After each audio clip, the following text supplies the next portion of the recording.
بسم الله الرحمن الرحيم.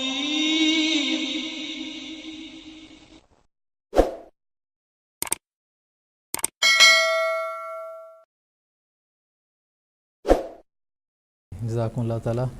ایک اور ٹیلی فون کالر ہیں، یو کے سے ہی ہیں، مکرم محمد آصف چغتائی صاحب. ان کا بھی سوال ہم اٹینڈ کرتے ہیں اور ان کا سوال کیا ہے وہ دیکھتے ہیں. السلام علیکم ورحمۃ اللہ محمد آصف چغتائی صاحب. جی وعلیکم السلام ورحمۃ اللہ وبرکاتہ. اہل قادیان اور رائے خدا کی سب ٹیم کو ہماری سب کی طرف سے السلام علیکم ورحمۃ اللہ وبرکاتہ. اگر انسان کو اللہ تعالیٰ نے اشرف مخلوقات کہا ہے اور اس میں انبیاء بھی آئے ہیں تو پھر اور افضل کہا گیا ہے، تو پھر فرشتوں پر ایمان لانے کے لیے ہمیں کیوں کہا گیا ہے؟ اس کے بارے میں تھوڑی سی تفصیل چاہیے تھی.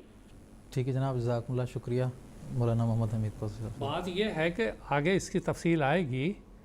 فرشتوں پہ ایمان لانے کے لیے اللہ تعالیٰ کا حکم ہے.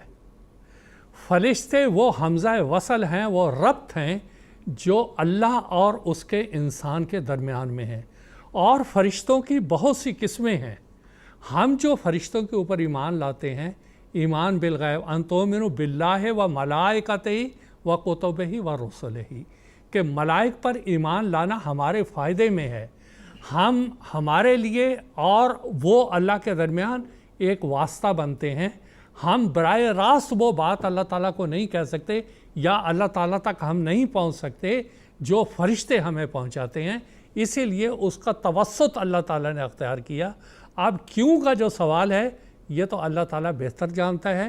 ہمیں تو ایمان بالغیب کے تحت ہمیں اللہ، ملائکہ، کتب، رسل، تقدیر، یہ ساری ایمانیات سے ان کا تعلق ہے، اس کے اوپر ہمیں ایمان لانا ہے.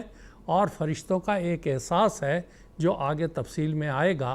فرشتوں کا وجود اس دنیا میں کیا اثرات پیدا کرتا ہے، مسیح عیسیٰ نے اس کتاب میں اور توضیح المرام میں بڑی وضاحت کے ساتھ اس کو بیان کیا.